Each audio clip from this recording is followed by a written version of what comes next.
अभी तो मोदी साहब जो है ना, उनको तो बुरा हम कह ही नहीं सकते क्योंकि वो बुरा नहीं है। आप डर रहे हैं? वो बुरा नहीं है, वो बुराई के बाप हैं।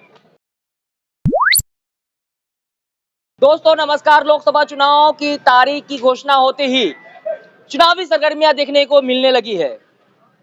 ऐसे में हर जगह जाकर के चुनावी यात्रा कर रहे हैं, चौक चौराहे से लोगों से बात करने की कोशिश करते हैं। और क्या लग रहा है, क्या इस बार क्या माहौल है, किस मुद्दे पे चुनाव होने वाले हैं?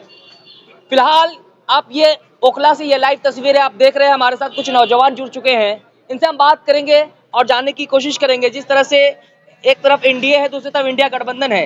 एनडीए की तरफ से लगातार जो दावा किया जा रहा है आपकी बार 400 के पार, वहीं जो है एनडीए यानी भाजपा सांसद कर्नाटक से हैं आनंद हेगड़े, उन्होंने कहा है कि अगर 400 सीट आ जाती है तो संविधान बदला जाएगा। तो क्या समझते हैं इन सभी मुद्दों पे आप? जय श्री राम का नारा लगा के देश में लोगों को मार दिया जा रहा है, और जब वो जेल से बड़ी सेटिंग से छुड़ाए जाते हैं, जब वो कोर्ट द्वारा, फिर उनको मालाएं पहना करके ये एनडीए गठबंधन वाले, भारतीय जनता पार्टी वाले, उनको फूल मालाएं पहना करके जो उनको उनका स्वागत करते हैं। देश में संविधान मिटाने की कोशिश की जा रही है। और मैं खासकर बता रहा हूँ, नीले झंडे वाले समझते हैं ना, जिनको देश में आज की डेट में एससी और एसटी की मैं बात करता हूँ। अभी तो चल रहा है मुसलमान का नंबर, नेक्स्ट नंबर इनका है। संविधान बदलने के बाद में इनका जो आरक्षण फारक्षण है सब खत्म होने वाला है। देश में संविधान को बदलने की पूरी नीति और इनकी नियति है, और जो कि तैयारियां कंप्लीट है। अगर गलती से एनडीए गठबंधन और रंगा बिल्ला की सरकार बनती है दोबारा से, तीसरी बार में अगर बनती है, संविधान चेंज होगा और इस देश को ये गृह युद्ध की ओर धकेल रहे हैं।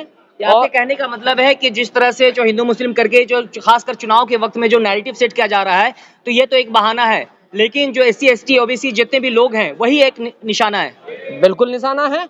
आप देख लो, आपको मैं छोटी सी बात, अग्निवीर एक योजना लेकर के आए। अग्निवीर कहाँ से आया? अग्निवीर ब्रिटिशियर्स जब हमारी यहाँ हुकूमत करते थे, जब तानाशाही का दौर था ब्रिटिशियर्स का, तो वो टीओडी लेकर के आए थे। टीओडी का मतलब है टूर ऑफ ड्यूटी के तहत वो इंडियंस को अपनी मिलिट्री के अंदर भर्ती किया करते थे, और उसके बाद उनको भगा दिया करते थे 5 साल के अंदर। वही नीति संविधान के विरुद्ध ये भारतीय जनता पार्टी की नरेंद्र मोदी सरकार लेकर के आई, और वही हुआ कि अग्निवीर के थ्रू ये लोगों को ज्वाइन करवाने लगे।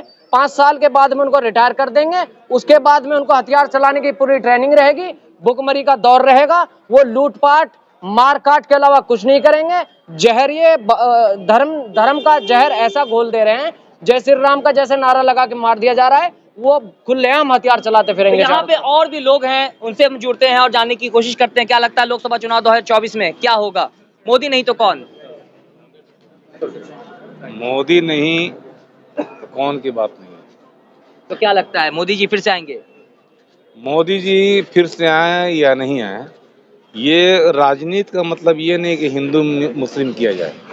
हिंदू मुस्लिम करके ही यहाँ राजनीति का रोटी सेका जा रहा है। जानते हैं, सारे जहाँ से अच्छा हिंदुस्तान हमारा, हम बुलबुलें हैं उसकी ये गुलसितान हमारा, डॉक्टर इकबाल ने लिखा था। मालूम है आपको डॉक्टर इकबाल कौन थे?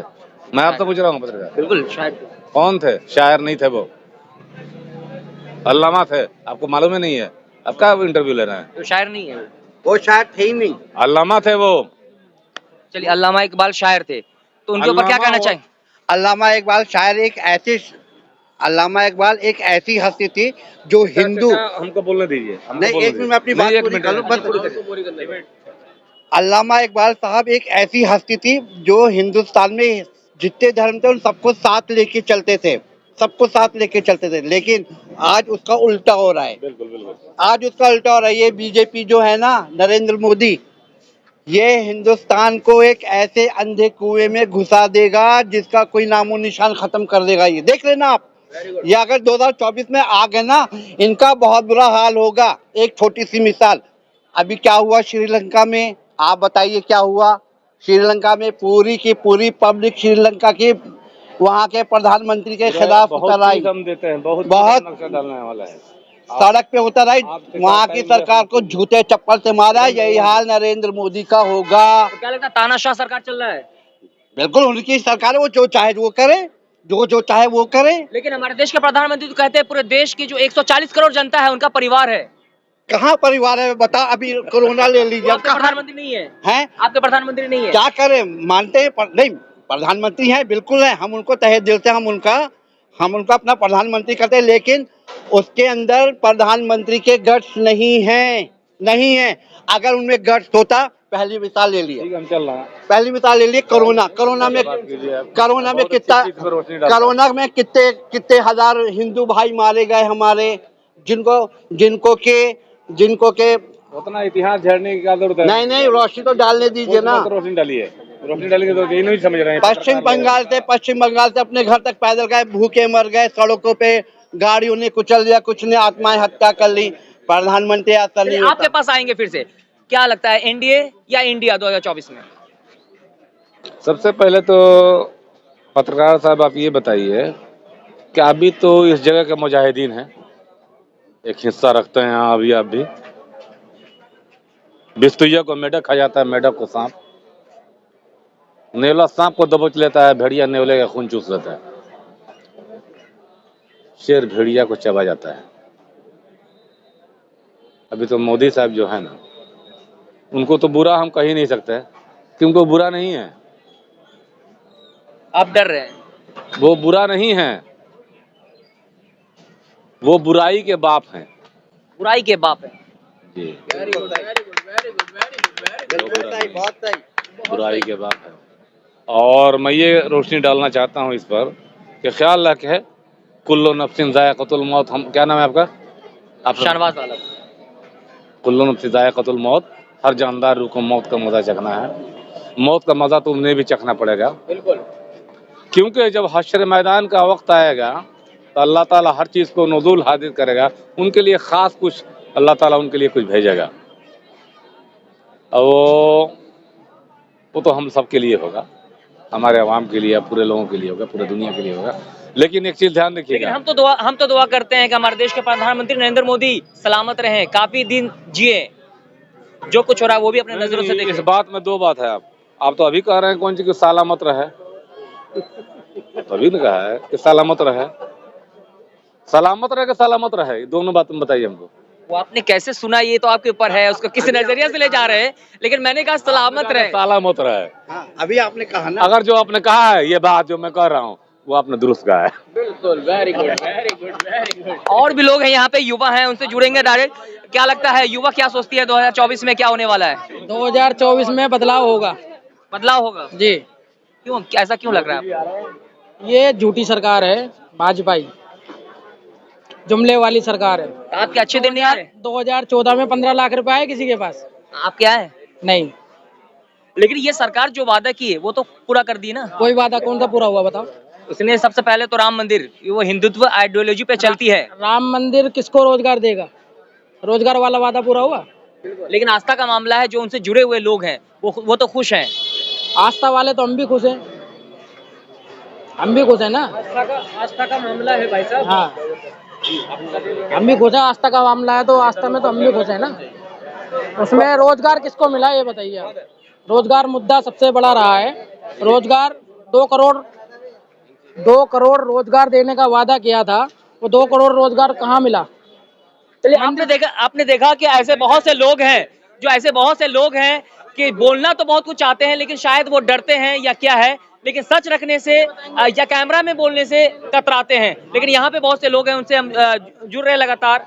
क्या कहना चाहेंगे? आप अभी कह रहे थे आस्था का मामला है, राम मंदिर। अभी मेहरौली में एक 600 साल पुरानी मस्जिद को तोड़ दिया गया, मदरसा भी था। तालीम याफ्ता बच्चे, करीब 100 के करीब बच्चे पढ़ते थे, बहुत गरीब घर के अनाथ बच्चे। तोड़ दिया गया, क्या वो आस्था का मामला नहीं था? एक दज्जाल किस्म का, एक शैतान सोच रखने वाला एक पुलिस वाला, एक सब इंस्पेक्टर, एक नमाज पढ़ते हुए नमाजियों को लात मारता है, थप्पड़ मारता है। ये आस्था का मामला नहीं था क्या? उसको डिसमिस किया। सस्पेंड के बाद में उसको आधी तनख्वाह मिलेगी, 2-4 साल बाद में फिर नौकरी चढ़ जाएगा, पूरी तनख्वाह लेगा, पूरी जिंदगी बिताएगा। क्या ऐसे दज्जाल सोच वाले लोगों के साथ क्या होना चाहिए? लेकिन मुसलमान जो है, खासकर जुमा, मुसलमान तो 5 वक्त मैक्सिमम, मुस्लिम जो है 5 वक्त का नमाज नहीं पढ़ते हैं, लेकिन जुमा के एक दिन जो है रोड को जाम कर देते हैं, जिससे लोग, हजारों लोगों को काफी परेशानियों का सामना करना पड़ता है। हजारों किलोमीटर की सड़कें, हाईवे, नेशनल हाईवेज को जाम कर दिया जाता है कावड़ के नाम पर। एक साइड पूरा जाम कर दिया जाता है, एक साइड को वन वे के रूप में छोड़ दिया जाता है। हमने उसके ऊपर कभी बोला? दूसरी बात, ये भंडारण करते हैं, जागरण करते हैं, हमने कभी बोला? आस्था का मामला ये नहीं है क्या? हमने कभी बोला? अगर हमें 5 मिनट, अगर हमारी जुमे की नमाज अगर होती है, मस्जिद में जगह कम पड़ जाती है और किसी कहीं ना कहीं एक आध जगह ऐसा होता होगा और पढ़ ली जाए, तो वो लात मार के हटाएंगे क्या? नोटिफिकेशन मैक्सिमम दिया 5 minute, 10 minute, 5 minute, maximum 5 minute, minimum 3 to 5 minute, ये minimum to maximum 3 to 5 minute. हमारी आस्थाएं कुछ नहीं है, इनकी जो सालों रोड जाम रहते हैं, 4-4 महीने कावड़ियों पे फूल बरसाते हैं ये हवाई जहाजों से, हेलीकॉप्टरों से। दिल्ली के अंदर आप घूम के देखेंगे, इतने हिस्टोरिकल जो मजार थे, मस्जिदें थी रोड के किनारे, सारी तोड़ दी गई। आप रोड पे एक भी मंदिर दिखा देंगे? नए नए मंदिर बनाए जा रहे हैं कोर्ट रूम्स में, मतलब कोर्ट बिल्डिंग्स में। मंदिर मस्जिद पे आ गए तो इस पे ये मैं कहना चाहूंगा कि बाबरी मस्जिद के बाद कहा जा रहा है कि ये तो अभी झांकी था, अभी काशी मथुरा बाकी है। खुल के कहलवाना चाहते हैं, बाबरी मस्जिद थी, है और रहेगी। नंबर 1, सर आप प्लीज, बाबरी मस्जिद थी, है और रहेगी। तामीर उसकी जगह कुछ भी कर लिया जाए, किताबें चेंज नहीं कर सकते। चेंज करेंगे, कुछ किताबें हैं और कुछ सेकुलर लोग हैं जो अपने बच्चों को आज भी पढ़ाते हैं। मैं मुसलमानों की बात नहीं कर रहा हूँ, मैं हिंदुओं की बात कर रहा हूँ। अपने बच्चों को आज भी पढ़ा रहे हैं कि बेटा वहां बाबरी मस्जिद थी। इन्होंने आस्था के आधार पर, और सुनिए, आस्था के आधार पर, यह देश का दुर्भाग्य है कि आस्था के आधार पर सुप्रीम कोर्ट ऑफ इंडिया ने वो फैसला सुनाया कि ये आस्था के आधार पर, कह रहा है अपने ऑर्डर में, अपनी जजमेंट में कह रहा है सुप्रीम कोर्ट कि आस्था के आधार पर हम इसको फैसला सुनाया जा रहा है, यहाँ पर मंदिर बनेगा। 100 करोड़ लोगों की आस्था का सवाल है, क्या हमारी आस्था नहीं थी? क्या लगता है, देश जो आजाद हुआ, देश के आजादी में किसका योगदान रहा? क्या मुसलमानों का योगदान नहीं रहा? वैसे भारत के बहुत सारे हिंदुओं का कहना है कि ये देश हमारा है, यहाँ हम हिंदुओं की पॉपुलेशन ज्यादा है, यानी उनकी बड़ी आबादी है। तो क्या लगता है कि जो बोलने वाले लोग हैं वो सभी लोग बोलते हैं या फिर वो किसी अलग विचारधारा से आते हैं? जब ये चड्डीधारी लोग और ये कच्चाधारी लोग, आरएसएस की बात कर रहा हूं, और ये मतलब योगी जैसे, अमित शाह जैसे, इनके जो आकाएं हैं, गोलवालकर, सावरकर, ये लोग जब अंग्रेजों की दलाली और मुखबिरी कर रहे थे, जब हमारे उलेमाए, हमारे पूर्वज अंग्रेजों से लोहा लेते हुए लाखों की तादाद में शहीद हुए थे, इनके कच्चाधारी जो इनके जो पूर्वज हैं और वो जो आकाएं थे, वो दलाली कर करके जेलों से छूटे हैं, माफीनामा लिख करके। ये हमारा इतिहास है। ये हमसे घबराते क्यों हैं चड्डीधारी लोग? मैं सभी हिंदुओं की बात नहीं करता हूँ।